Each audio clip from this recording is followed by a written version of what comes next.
is 25 and he's always going to be my baby. So, Yes, I still get in the bed with my mommy, and nobody's going to tell me any different. right. And it's okay, right?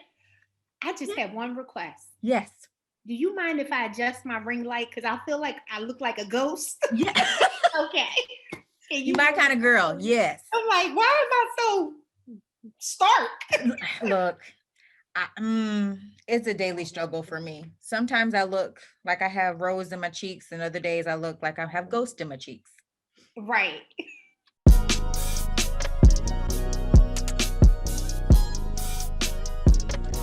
Hi, everyone. I'm so excited that you are joining me for today's episode of The Table. I am ecstatic about today's guest, not because I know her so well, but because I feel like I understand her so well. One of my best friends sent me her, and they were like, you gotta find her. You gotta find her. And as I did my research and learned more about who she is, I realized that what people love about her is also what I love about her. And it is her willingness to be organic and to be who she's called to be, regardless of what other people think or how they think it, right? How they state it. She walks in purpose and obedience. And I think that that goes hand in hand for her from everything that I've seen. So I'm excited to get to know her today. I'm excited for her to share a little bit about who she is. And she's going to give us all the goodie. She's going to give us all the goodie. She's laughing at me right now, but it's going to be lit. Yes, it is. So I am excited to welcome April Daniels to the table. Hi, April. Hello, hello, hello. It is a pleasure to be here. I know they say that, if you're not invited to the table, you make your own, but this is one table that I am absolutely pleased to be seated at. So thank you very much for extending the invite. It's a pleasure to be here with you, Petra.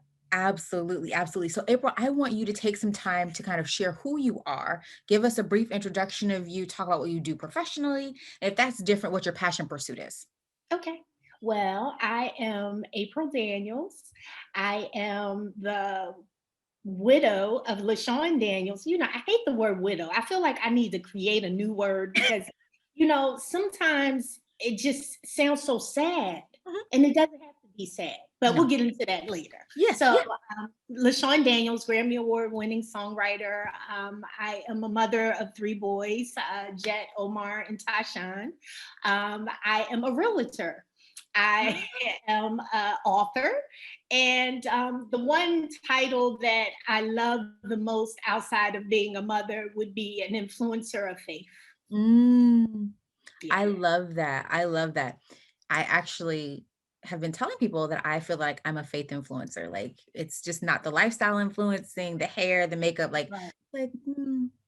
yeah. I believe that God is giving me something else. So I love that you feel like you're an influencer of faith. That's huge. And so you would consider that to be your passion pursuit. Actually, that's not my passion pursuit. Ooh, okay. Like being an influencer of faith just is something natural. Okay. It's as natural as being a wife was, as being a mother is. It's nothing that I really have to put a lot of effort in. I feel like as long as I'm transparent in my walk, I do all the influencing through that. I love that. My passion project has been me stepping into this new author role. So I've always had a passion for writing. That was something when I was a teenager, all of my friends and people I didn't even know, but who knew me would be like, so you're the girl that writes the bomb love letters? Well, I need you to write this boy a love letter for me. And I would be like, okay, I don't know how I got this role, but everybody, even to this day, my grown friends will be like, the way you articulate yourself is just something just so special. And I need you to do this. This is what he did. This is what I don't like. And I need you to write me something to write to him. And I'm like, okay, how old are you? 30 what? But Didn't matter. Right. So it started for me when my husband passed away. My posts pretty much became therapeutic for me as I shared my journey. Right. And, I was like, well, it's a little long-winded. And, sometimes people are like, who's reading all of that? I'm not, somebody tell me what she said, because I'm not getting ready to read that. But, I didn't let that stop me. I just continued to express myself however God laid it on my heart to express. And so From there, I was asked to do the inaugural cover of MB Magazine, Mind Blowing Magazine. Wow. And from there, I shared my story, my journey. And after that, I was asked to do a column in the magazine called The Girlfriend's Corner. So every issue, I will have my column and I write. And I just launched last week my first column, which was titled "Shut Up and Heal." And okay, yes. Yes, but I promise you, it's not as harsh to the reader as it sounds. But you're supposed to have the titles that draw the person in, see what you're talking about. And so I did that. I was very, it was a little scary walking on, new territory. Like, okay, how will I be received as a author or writer or columnist? So I'm just overjoyed. It's been a nice turnout. People have definitely been reaching out and telling me how my story has impacted them. So I'm grateful for that. But in addition to that, I have been writing a book. Okay. And my book is all of my testimonies from young April as a child to who I am today. And the journey has been quite a journey. But I was wanting to release it the top of this year, and that changed a little bit. But I'm finding that you can't really rush the process. You have all these time, schedules and agendas. And as I'm writing, I'm like, this is something I don't want to manipulate and make it rushed. I just kind of want to take my time. And sometimes I'm a little hard on myself with that because I'm like, girl, how long is it going to take you to write this book? But I promise it's worth the wait. It's definitely worth I believe that. And I think that just what you said, you don't want to rush the process because then you don't have the really finalized product. You've kind of put something out halfway done. Absolutely. And you're going to be worrying about it and be like, right. That's not my best. Actually, I don't want y'all to look at that. That's not it. Part 2. I promise. It's going to have everything that one should have had. No, I don't want that. I just want to make sure it's a amazing, inspirational, encouraging body of work from my heart to the readers. So I love that. I love that. Congratulations too on your new column. That's amazing. Yes, thank you. That's amazing. And it's funny because I think when you were talking, I was like, oh, I've had those conversations. I'm the writer out of my friends too. So all the notebooks, all the letters, all the poems, everything, I've been there. So I totally understand it. So I'm excited that would be your current passion pursuit. Thank you. So, and it kind of falls in line with what we're going to talk about today. So today's episode, we're talking about purpose and obedience. And you kind of talked about how you've been obedient in this season. And even with the delay, sometimes you feel like, no, I really wanted it to come out this way. This was going to be the timetable. But I think that you're actually following in obedience when you're like, you know what? I need to stop. And I need to do this the right way and in the right time. So can you share with us what purpose and obedience means to you and how your obedience has impacted or even changed your purpose from what you thought it would be? My God. Obedience to me is like the tug of war between your flesh and your spirit. And, when you're a strong individual, you are set in your ways, you have no problem with, taking the lead, being independent, doing what you need to do, you get it done. Yep. And this season really has just been about me and God. Yeah. Learning to be the passenger in the car and not the driver. Mm-hmm. So with that, it was imperative that I really step back and release the steering wheel and just let him drive. When he said, move. Don't ask questions. And it's okay to ask God questions, I believe. I believe if it's really something you need clarity, you can, Lord, okay, help me understand. I'm not questioning it as if I have the better answer, but just help my spirit line up with your will. And, for me, I didn't do any of that. I just, whatever I felt the Lord was pressing on my heart, I just did it. Yeah. And everybody didn't understand it.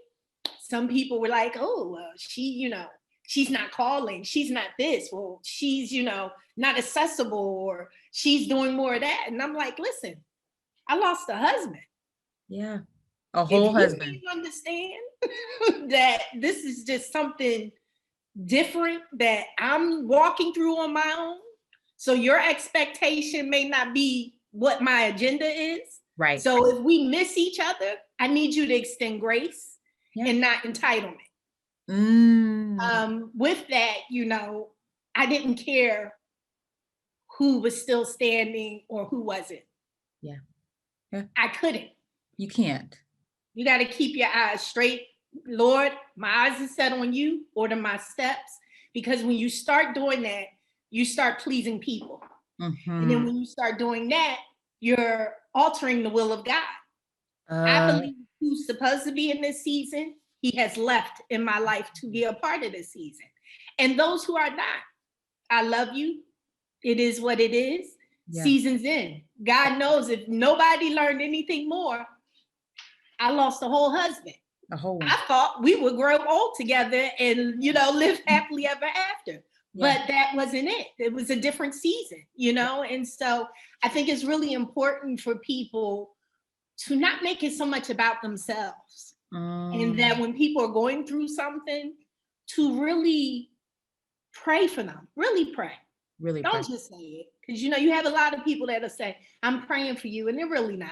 They're not doing anything. Really lift that person up, and not so much for what you want to see come out of the relationship with that person, but for what that person may need as they travel that journey.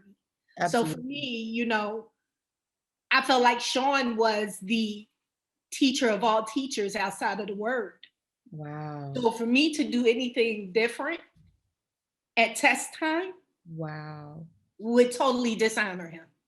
Wow. So I knew, okay, Lord, this is definitely between me and you. That's it. It is what it is. Let me put on my big girl panties. Yeah. And let me just make sure my relationship with you is so much intact that I can hear you when you whisper. I can hear your voice when you order my steps, and my crying is the loudest part in the room. Yeah. So, it's definitely been challenges. I will say that. God knows, he might make me look good, but it's been some long nights, some tears involved, some doubt in places and uncertainty in other. And, it's definitely been quite a storm. But, you have to learn to be a master of the storm. Because you won't have one, you won't have two, you'll have many. You'll have many. So if you learn to, weather the storm, you can only overcome whatever comes your way. The word says that there will be problems. You will have troubles. So if we know that, we can't let the troubles overtake us, but become great stewards when traveling the rocky seas. I agree with that. I agree with that. I love that you realize that your obedience has nothing to do with anyone else. Yeah. Just like your purpose doesn't. A lot of times we're thinking, well, if they're not cheering for me, or if they're not understanding what's going on, that can't be my purpose. But really, God has determined what your purpose is. Right. I didn't even pick it. Like I was over here with all different plans. My date book had none of this in it, I'm chilling over here, God. Right. I'm like, oh, so that's where you want me to be. Okay. It's really crazy that when you lose someone, how people are so entitled. That's the craziest part in this journey for me. Like, Sean is where we all hope to be one day. Yes. He's well. Well. But just the disappointment in the entitlement. I'm like, I was just so blown away. And then the other part of it was, how can you say you love this man or you admired this man and do the complete opposite of what he represented? Yeah. Doesn't line up. So, but I think it's good because it helps you to see how people already were. A lot of times we think this kind of stuff, they're acting brand new, but actually it's probably what was already there. Yeah. And because you say that, but that's absolutely true. In my marriage with Sean, my discernment was scary at times. Yep. And I would be like, God, why did you show me that? Because I got a cut off spirit that's immaculate. And literally, I would be like, cut them off. We're done. Like, no, baby, we got to extend grace. I'd be like, no, they're snakes. He'd be like, it's okay. So we were always like that when it came to people. That probably was the number one thing that we had arguments or disagreements about. Wow. My ability to see certain things in people and his ability to say, we want to love them anyway. Wow. So, it was very difficult for me I wasn't surprised at the entitlement. I was more surprised that they couldn't fake it long enough so no one would see it. I knew who they were, so it wasn't no disappointment there. But I just was like, gosh, you guys are like really bold with this. And hold it in. Like, I'm like, so you're just gonna, and for me and my sons, I'm like, listen, we don't roll in the mud with pigs. No. I know how you feel. I feel the same way. But we had a man who did a stellar job at showing us what faith looks like in real time. Yeah. Yeah. It's no way in the world we could take what he deposited and rooted in our family and do the complete opposite. Yeah. It's a dishonor. So, it's definitely been interesting to say the least. But, God is in control. He sees it just like I see it. He saw it before I even saw it. So, I trust him. I trust him. Absolutely. Trust him. And I think that that's something that, as you all are taking notes, as April and I are talking, is this needs to be a pin in this. Your obedience requires trust, right? Yeah. And sometimes it's blind trust because you're not always going to know the answer. And yes, you can ask questions for clarity, but there's also this subconscious understanding. You may not get an answer. Yeah, you may not. And you may get an answer that disappoints you. Then what do? You'll have to go because you talked about weathering the storms. And a lot of times those storms come when we've asked the question and we didn't receive the answer we wanted. Right. Not because we didn't receive an answer, but we're like, that was not it. No. What's behind number 3? Right. I changed my mind. That ain't it. Right. I need Vanna White to come right on back out. Yeah. Come on. Let's open up the door. Yeah. And that's important. And I mean, you said so many impactful things, but that's really, really huge because when you're really talking about true obedience and tapping into your real purpose, which is the one that's given to you by God, it's really going to require the trust that's really like that mustard seed. And that mustard seed is tiny and you're trusting that it's in your hand. You can drop it and everything, be looking for it. But it's there. You know what I mean? Like you have to act on what God is, not what other people are telling you, but who him to be. What's your history with him? If you remember your history, then you got to know he's faithful. He's faithful. Listen, if I could have rewrote this story, I would have. But it doesn't mean he's not faithful. It doesn't mean he's not a God of his word and promise. It's none of that. It's just, this is the purpose he's trusted me with. And so now I have to walk in it. Yeah, you have to. There's no other option. I always say to people, trust God more than you trust yourself. That's what it's really been about for me because, I feel like I'm really a loyal friend. Loyal to no end. And if you trust me to do something, I'm going to do it. You're going to do it. Now, if I got to trust God more than I trust myself, that's one heck of an amount of trust because I feel like I really stand proudly on my integrity, my loyalty, my trustworthiness. Like, I'm like, you know who you are. At the end of the day, all these things we accomplish is wonderful, but who are you? That is what speaks the loudest to me. If you could go places and your track record isn't tainted, you can be the CEO, CFO of any building, but if you foul and living crazy, that goes right along with you with these titles.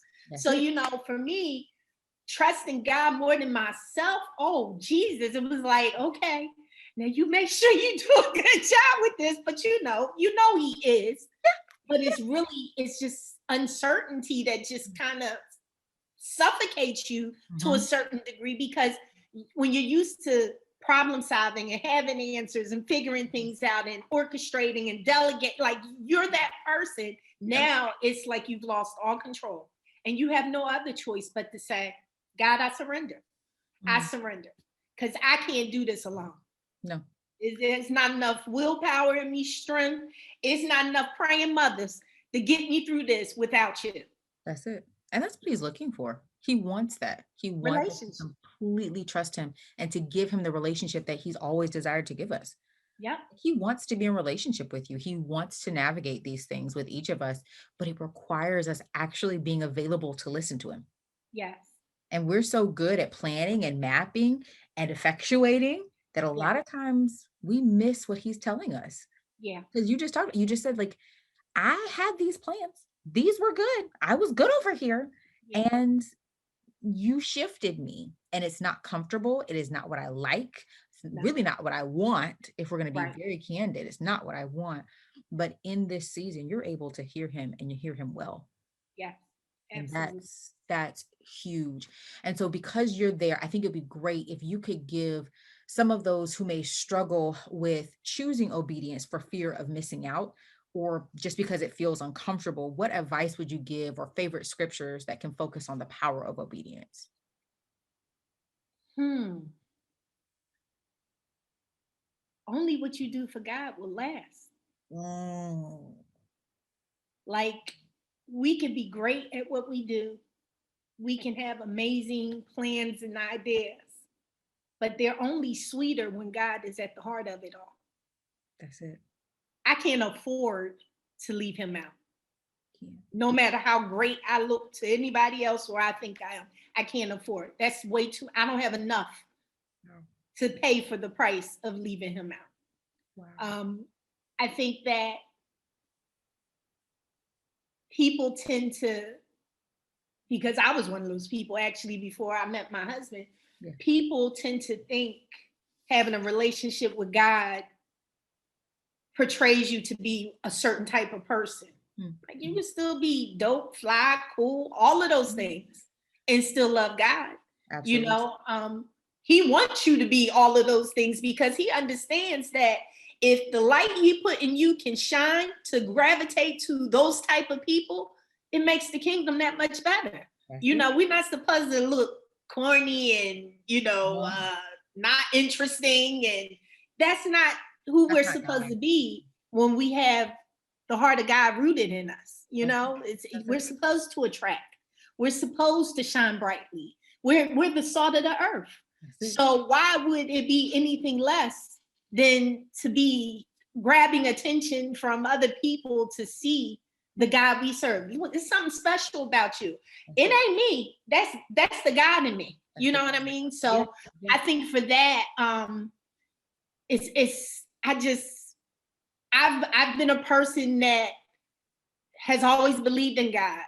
My relationship with God in the beginning was nowhere like what it is today. Yeah. Even my relationship with God while married to my husband was nowhere like it is today. But I never felt to exclude him. Even when I didn't have the relationship that I should have had, I still talked to him. Okay. I still prayed. Yeah. I think that you really restrict your full potential when you eliminate him. And not even like eliminate him on purpose, whether it's, you know, I do want to get closer to God, but I just haven't made the time to do it. If it's just something as casual as that, or if it is I don't know, I don't believe in God like that. For instance, my oldest son passed the bar. We shared the video. It went viral. Yes. And I could not believe how many people were thoroughly upset at the fact that I was thanking God. Some of those comments, I'm like, what happened to you that you are so affected by another person praising God?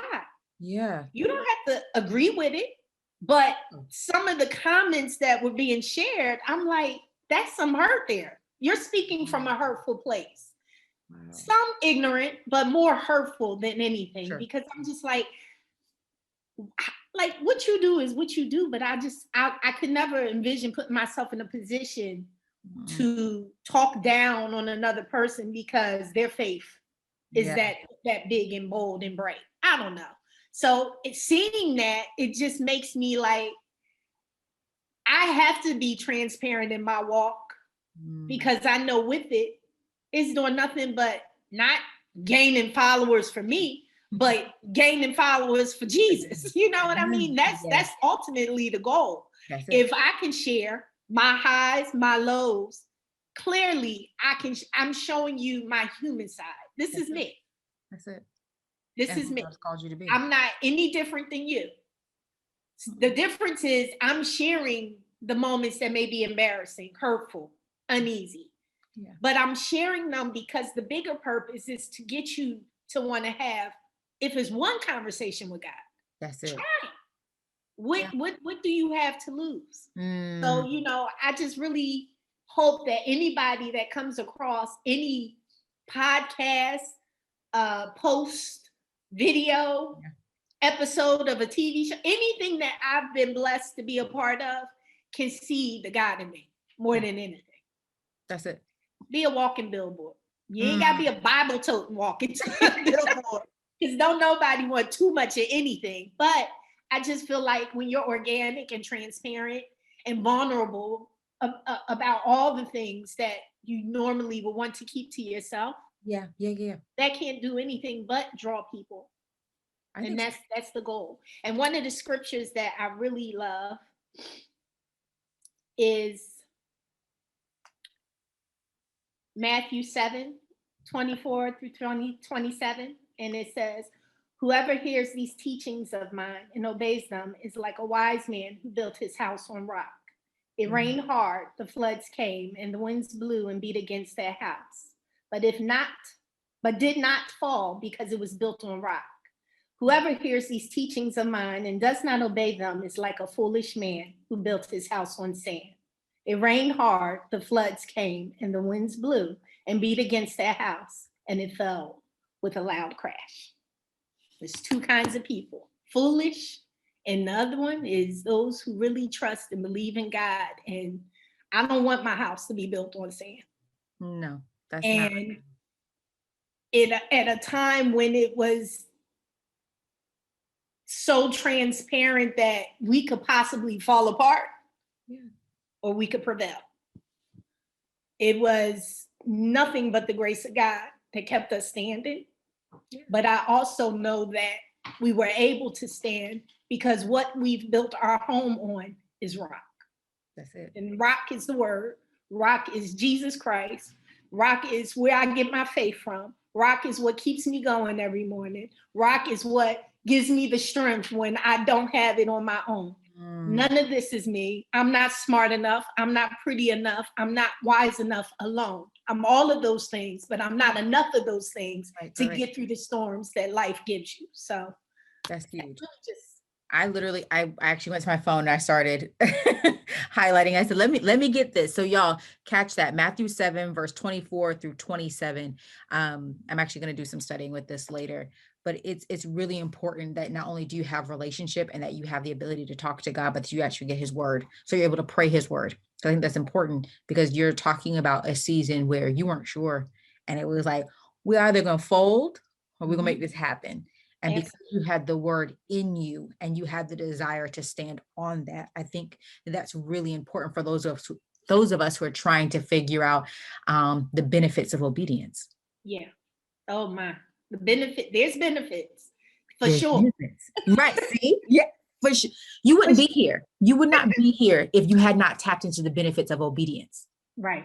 That's just the plainest of, like, as I'm listening to you talk and I'm just like, Lord, I don't know how she's doing this. But he's, revealing to me, she's tapped into the benefits of being obedient. It's not easy for her, but I sustain her as she's obedient.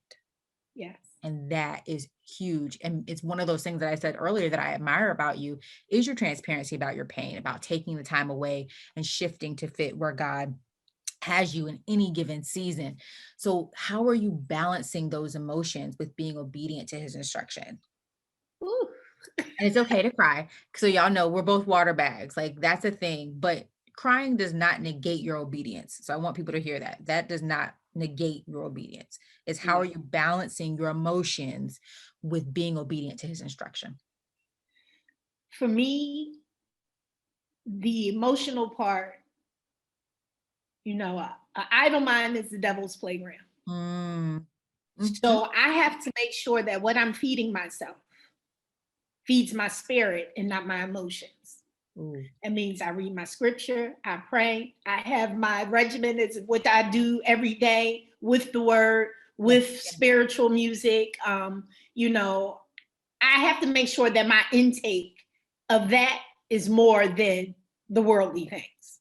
That makes a lot of sense. Because I feel like when we don't give ourselves, it's the balance. When we give ourselves too much of what we know isn't feeding our spirit, our emotions go out of whack. That's it. Well, I'm over here tripping, but then I'm like, okay, you haven't really been doing what you need to be doing. So then, okay, let me pull my own coattail and get myself back on track.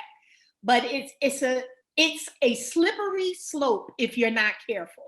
Okay. And as much as I love God and I have a strong relationship, some days my emotions will go a little woo-woo, and I'm like, girl, come on back, Come back over here. Right. I'm like, on my chest.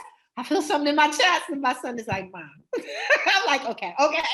But that's the human side of it. It is what it is. But for me, I've learned that the only way you keep your emotions balanced is by doing more than enough spiritually. Some friends you don't need to talk to. Some men you don't need to be in relationship with. Some music is good music, but some music just doesn't minister to your spirit. That's it. It ministers to your flesh. Reading the word.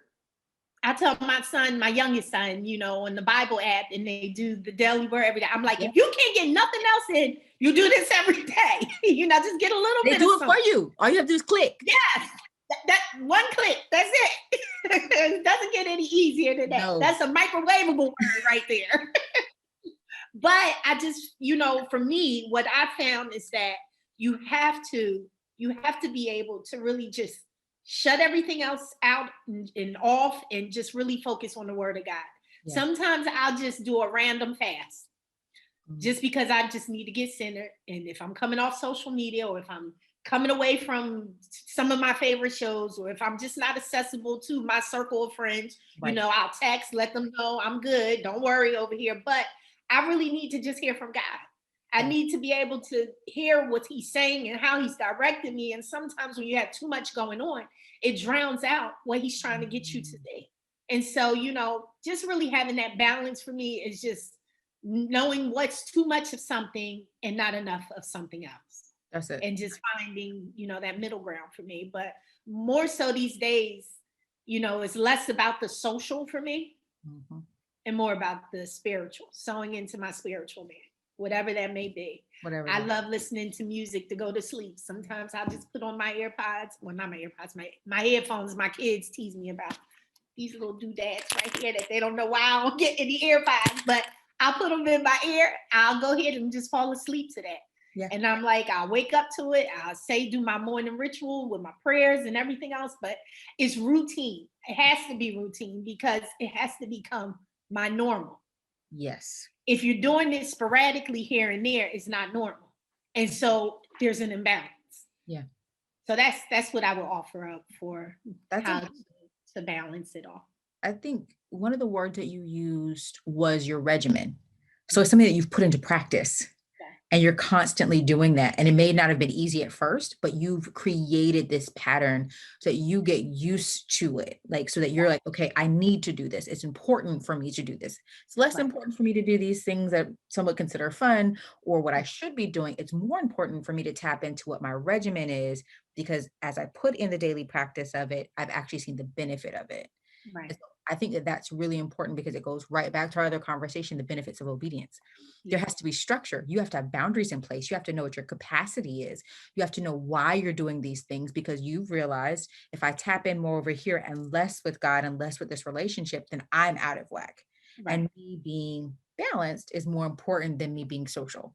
Yes. I think a lot of us want to be social because we don't want people to worry, and we Yeah. don't want people to have the questions, and we want to be as accessible as we were before. But there are going to be seasons where I think that we're going to have to begin to tap into incubation instead of seeing it as isolation. Yes. Because Yeah. we always see it as isolation, like, oh my God, I'm being so rude. I'm not accessible. I'm isolated. God has just put me in this dark place. But a lot of times it's incubation. Yeah. Absolutely. He's I growing could, something. couldn't agree more. Like, you know, you can't, you really have to have tunnel vision with this thing. And honestly, that's why I said, you know, those who are assigned understand. That's it. And those who aren't, you know, it might be a sad day for you, but they aren't. It doesn't mean that they may not be later on down the road, Right, but right. right here and right now, you're not a part of this. And if that means I have to accept that to get more of this, then that's what I'm gonna have to do. But I hope you can understand and support my decision, because it's not a you thing. This has, it has so little to do with others and Yeah. so much to do with yourself. But that's that obedience, you know. I gotta get rid of that person, but I thought that, you know, well, what you gonna do? Look, you're going to do what you're supposed to do. If Absolutely. y'all get nothing else from this conversation, do what God is telling you to do. Yes. Whoever it looks like you've lost nothing. God is the ultimate provider, and we look to other people for provision that they could never provide anyways. That part. It's okay. You just said it, like, it's okay. This season may not be ordained for them. They may come later. They may not come back at all, but it Right. doesn't change the provision and the goodness of God. Yep. It's not a thing. You have to tap into what he's telling you and why he's telling you. You may never find out why, but you'll see the benefits of your obedience as you navigate forward. Mhm. That's the thing. And so when we move into the next thing about feeling overwhelmed, that it becomes too much for you, um, what do you say to those who are allowing their current success to keep them from being obedient to what God is telling them to do differently? This is less of them missing out or this is uncomfortable, but I'm doing really well. God, I really don't need to do what you're telling me to do. I, Yeah. I'm feeling good right now. Yeah, you feeling good right now. You know, I think that you may be doing good, but don't you want to do great? Mm, You know, mm, you may feel, and you know, my husband said this to our couples e group that we were leading together, and he was like, I feel like me and April are operating at 50%. He was like, and don't get me wrong, 50% is great. mm-hmm. He said, but when we get to 100%, and you know, when he said that, I was like, yo, that was so good, because Yeah. there's nothing wrong with 50%. No. 50% felt like 100% as Right. far as I was concerned. Yeah. Yeah. But he was saying, like, with God, when we do what we're called to do, and when we, you know, represent the way we're supposed to represent, it's so much sweeter. Like that 50 might feel like 100 to your flesh, but Yeah. wait till you get to 100 with your spirit. That thing is going to, you know, skyrocket. And so, you know, Wow. I would say the same for anybody that, you know, you're successful. That's amazing, wonderful.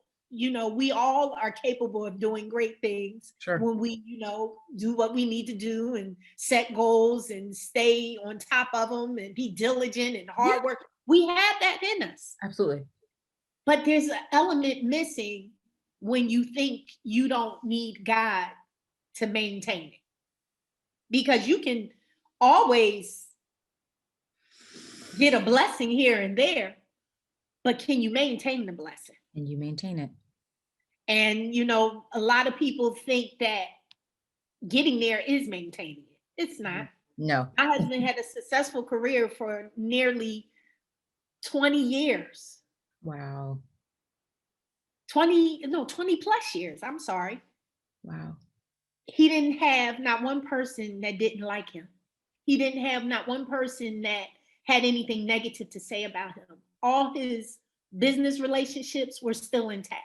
Like, I've never seen someone with such an amazing track record and can walk into just about any room and be blessed.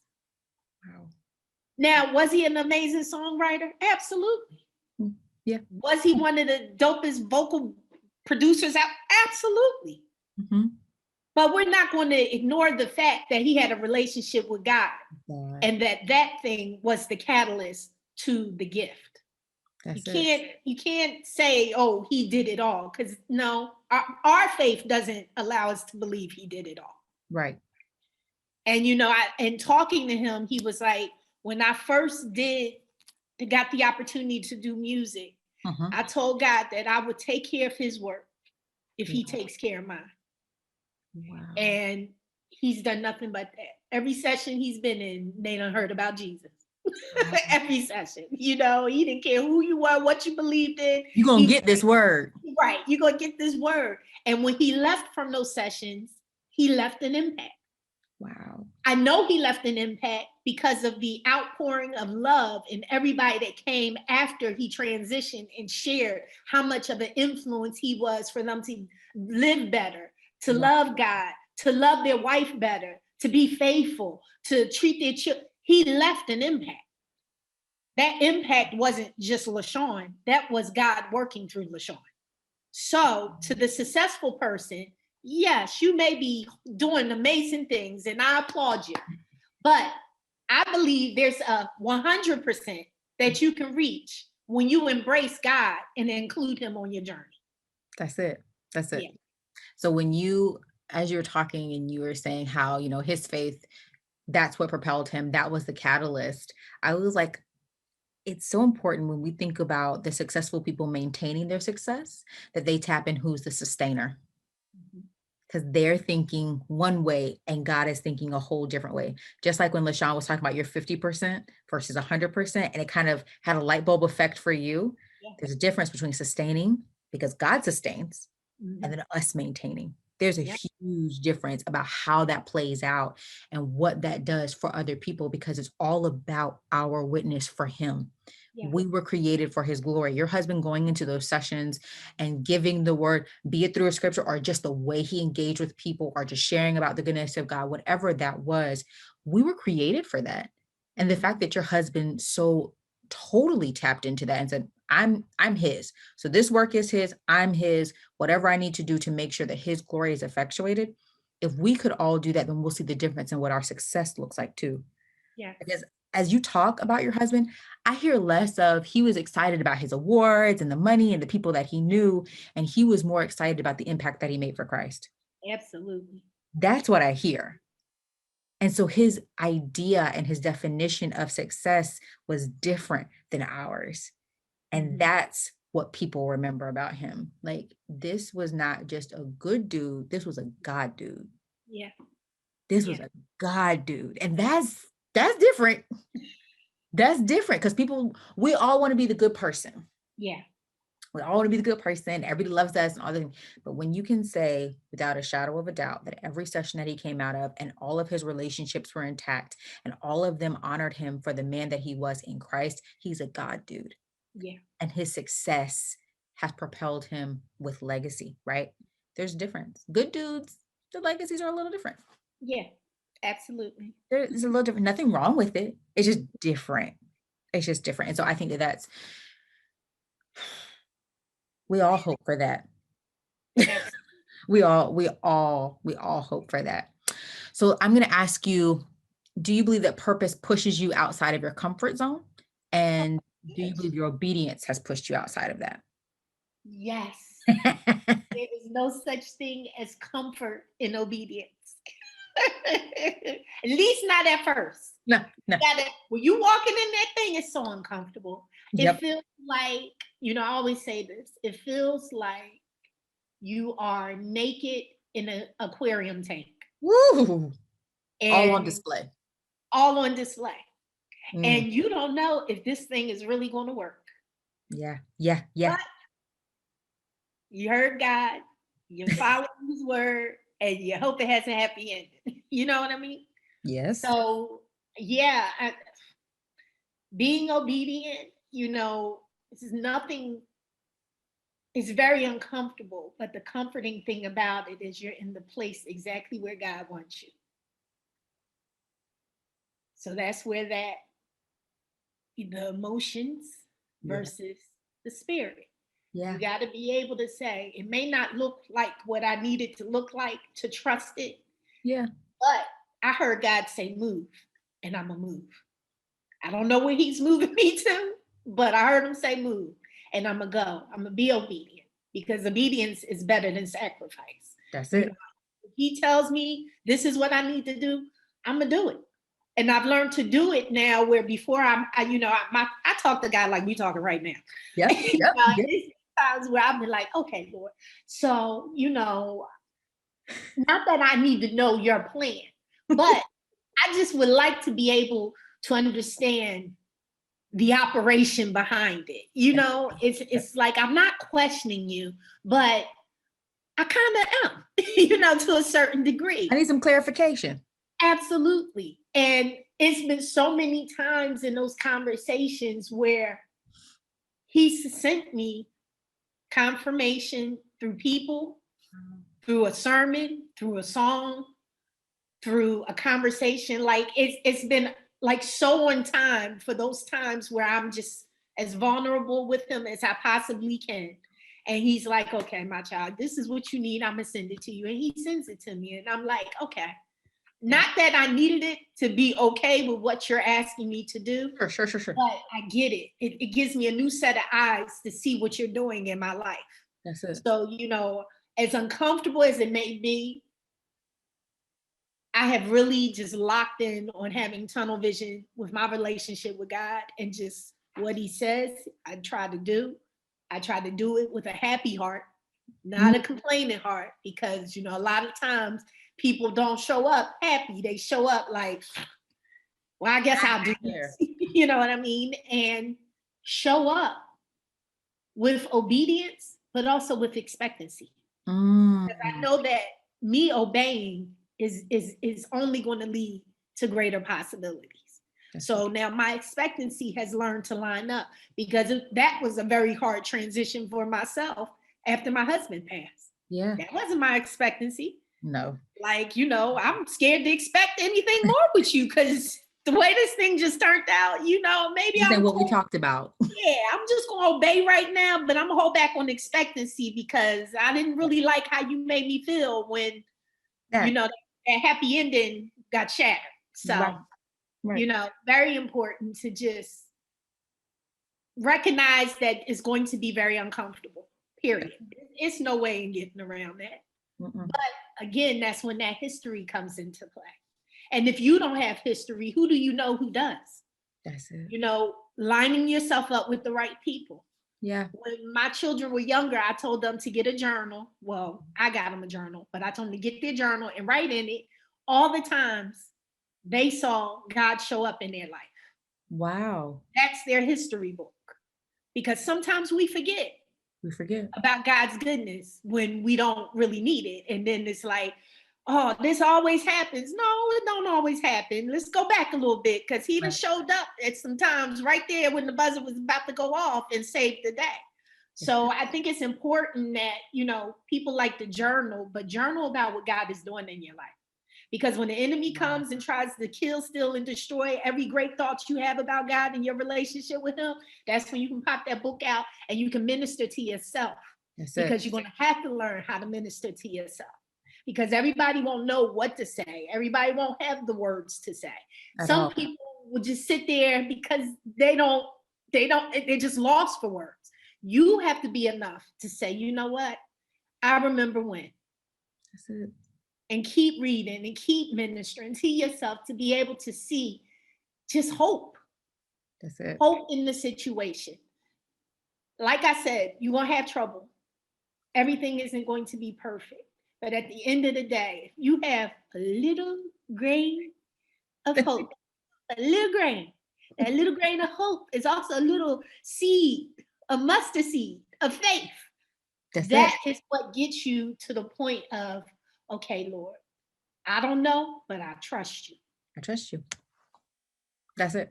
And it's so funny because you're talking about your laser focus and getting to that place of it's uncomfortable. I'm going to do it anyways. And so what do you notice about yourself in those two areas now that you're more settled in your purpose that is different from when you were not being obedient to God's will? What's different about you? Unmovable faith and peace. My peace cannot be disrupted. I don't care who tries. Prior to my husband passing away, I had peace, but my peace would easily get jarred by things people would do. Okay. Now I'm like, we're not gonna worry about that. And my kids be like, but that wasn't right. And I'm like, listen, unmovable faith. That's it. Unmovable peace. I love it. I'm gonna keep trusting God, and He's gonna keep granting me this peace. I have watched people affected by my husband's death and not have peace. Wow. And that's a horrible picture. Yes. No way in the world, again, going back into who he was, how he rooted God in our home, our marriage, our family. For me to run out here and to not have peace makes everything that he stood on a lie. Wow. Wow. Peace is very important. Yeah. It's important to your health. It's important to your state of mind. It's important to your actions. It is the nucleus of everything that you will do. If my peace is still and solid, what you say doesn't even affect me. What you do, I don't even feel it. What you over there trying to do, God got me. That's it. He got me. And He's given me this peace as a testament to let me know He's got me. He's got you. Wow. Would you say that your unmovable faith and your unmovable peace is the legacy that you leave behind through your obedience and purpose? Absolutely. Absolutely. Mm-hmm. It's almost been like, we have my husband's legacy. We have my children creating their own legacies within his legacy. Yep. And then we have myself. And at the end of the day, I just want them to see that they had two great parents. Yeah. They gave them not only the blueprint, but also the ability to get through the impossible and to really trust God more than just words. More than just words. Yeah. Strength in the fight. The strength that they see me operating in today, they know the root of it. They know it. But just to be able to see what the two components have given them as they someday will become the heads of their household and have children and have a wife and just be able to have a solid foundation the way we did in our home. That's it. That means everything to me. Faith and peace. Faith and peace. Faith and peace. And I believe that they're seeing that now, that they're reaping the benefits of that now. It's not just going to be a legacy when you're gone. It's a legacy that they can live with you. And that's a blessing. That's a huge, huge blessing. Because some people don't have that. Yeah. Some people don't have it. Some people don't have it. I grew up without it. Mm-hmm. My husband, he grew up with it. So we were a nice combination. Yeah. Yep. Because I could speak to the home without. He could speak to the home with. And we could combine the two strengths. That's it. Make sure that we cover our foundation the way we need it for our family. God is in the details. Absolutely. God is in the details. We don't know what it is, but He's in them. Yeah. In them. That's a blessing. I'm there. I'm thankful for you spending some time with me and sharing your heart with me and the girls, and being transparent about where you are. Yeah. I think that's huge because it's gonna help all of us as we navigate through each season that comes. Because some of us are in the current season with you, and some of Yeah. us will face it soon, and some of us are coming out of it. But to have practical application for how to navigate where you are, thank you. It priceless. I appreciate you spending some time with us. For Oh, it sure, was for my sure, pleasure. for sure. Will you share where the girls can connect with you? Yes. Yes. Social media platforms. I am April Daniels on Instagram and Twitter. Okay. Facebook, I only have the joint page with my husband, so that's April and Lashawn. Okay. I still do post to that page. Okay. And for anybody that is looking to join a cool couples community for their relationship, married or newly married or just dating strongly, you can go to stolenlunches.org and sign up for that. We have a couples Bible study. I recently appointed 2 new people to carry the torch with the marriage ministry. Yeah. And then I have my column for MB Magazine, and Mhm. that's mbmagazine.com. Every issue you will find the Girlfriend's Corner, where I talk about real moments and emotions that come along with it, and sometimes the pink elephant that's in the room. That's it. That's it. So Yeah.